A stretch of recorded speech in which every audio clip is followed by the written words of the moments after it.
ഈ വാരം നമുക്ക് വെണ്ണക്കരയിൽ നിന്നും ചന്ദ്രശേഖരൻ എന്ന് പറഞ്ഞവരാണ് എഴുത്ത് അയച്ചിരിക്കുന്നത്. പുതിയ വീട് പണിയുകയാണ് എന്നുള്ളതാണ് പറഞ്ഞിരിക്കുന്നത്. അതിൽ തടസ്സമുണ്ടോ എന്നുള്ളത് അറിയണം. എൻ്റെയും ഭാര്യയുടെയും ജോലിയും ആരോഗ്യവും മകളുടെ പഠിപ്പിനെ കുറിച്ചുമാണ് പ്രത്യേകമായി അറിയേണ്ടത് എന്നുള്ളതാണ് ചന്ദ്രശേഖരൻ എഴുതി പറഞ്ഞിരിക്കുന്നത്. ചന്ദ്രശേഖരന്റെ നക്ഷത്രം ചതയമാണ്.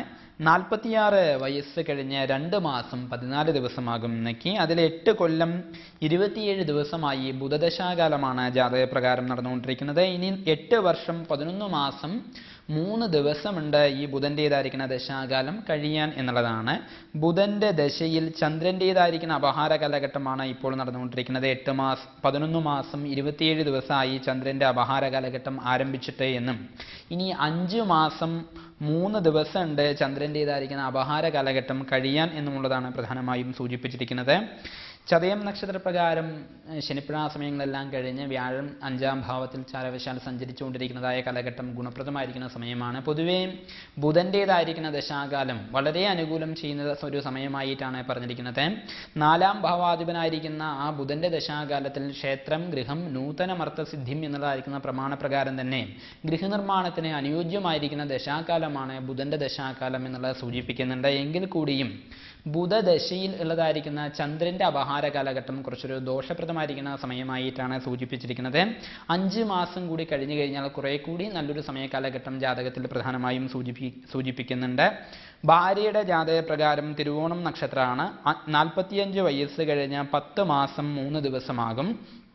13 കൊല്ലം 8 മാസം 23 ദിവസമായിട്ട് വ്യാഴദശാകാലമാണ് ഭാര്യ ജാതകത്തിൽ നടന്നുകൊണ്ടിരിക്കുന്നത്. 2 കൊല്ലം 3 മാസം 7 ദിവസമുണ്ട് ഈ വ്യാഴൻ്റേതായിരിക്കുന്ന ദശാകാലം കഴിയാൻ എന്നുള്ളതാണ്.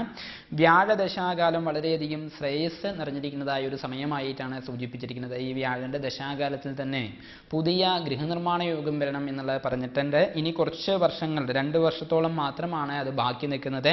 ഇതിനുള്ളിൽ തന്നെ പ്രധാനമായും വീട് പണി സാധ്യമാകും എന്നുള്ളതാണ് പറഞ്ഞിരിക്കുന്നത്. വ്യാഴന്റെ ദശയിൽ 1 മാസം 17 ദിവസമായിട്ട് രാഹു അപഹാരമാണ്. 2 കൊല്ലം 3 മാസം 7 ദിവസമുണ്ട് രാഹുവിൻ്റെതായിരിക്കുന്ന അപഹാര കാലഘട്ടം ജാതകപ്രകാരം കഴിയാൻ എന്നുള്ളതാണ് സൂചിപ്പിച്ചിരിക്കുന്നത്. തിരുവോണം നക്ഷത്രപ്രകാരം ഇപ്പോൾ കണ്ടകശിനി കാലഘട്ടമായതിനാലും ചാരവശാൽ 6-ാം ഭാവത്തിൽ വ്യാഴം സഞ്ചരിക്കുന്ന കാലഘട്ടമായതിനാലും തൊഴിൽപരമായുള്ള രീതിയിലും മറ്റും പ്രയാസങ്ങൾ വന്നു ചേരുവാൻ ഇടയുണ്ട്. ഭാര്യ ജാതകപ്രകാരം ആളുകളുടെ എതിർപ്പുകളും ഉണ്ടാകാനുള്ളതായിരിക്കുന്ന സാധ്യത സൂചിപ്പിക്കുന്നുണ്ട്. പരിഹാരമായിട്ട് വിഷ്ണുവിനെയും അയ്യപ്പനെയും പ്രാർത്ഥിക്കുന്നതാണ് പരിഹാരം സൂചിപ്പിച്ചിരിക്കുന്നത്. മകളുടെ ജാതകപ്രകാരം പുണർദം നക്ഷത്രം കീർത്തന.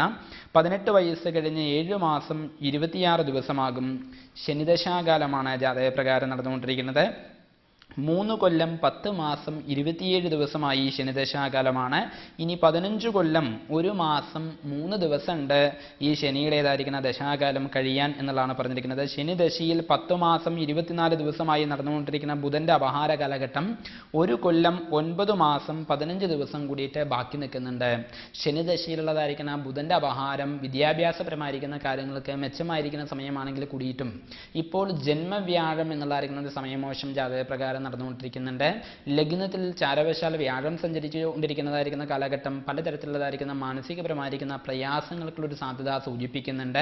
ഭഗവാൻ ഗുരുവായൂരപ്പനെ മനസ്സുകൊണ്ട് പ്രാർത്ഥിക്കുന്നത് ഈ ദോഷത്തിനൊരു പരിഹാരമായിട്ടാണ് പ്രധാനമായിട്ടും സൂചിപ്പിക്കുക. ഒപ്പം തന്നെ ക്ഷേത്രത്തിൽ സാരസ്വത അർച്ചന മുതലായിട്ടുള്ളതായിരിക്കുന്ന വഴിപാടിന് കൊടുക്കുന്നതും ഗുണം ചെയ്യും എന്നുള്ളതാണ് പറഞ്ഞിരിക്കുന്നത്. മകളുടെ ജാതകപ്രകാരം ബുധന്റെ ദശാകാലം, ബുധന്റെ അപഹാര കാലഘട്ടം, ശനിദശയിലെ ബുധന്റെ അപഹാര കാലഘട്ടം വിദ്യാഭ്യാസത്തിനെ സംബന്ധിച്ചിട്ട് മെച്ചമായിരിക്കുന്ന സമയം തന്നെയായിട്ടാണ് സൂചിപ്പിച്ചിരിക്കുന്നത്.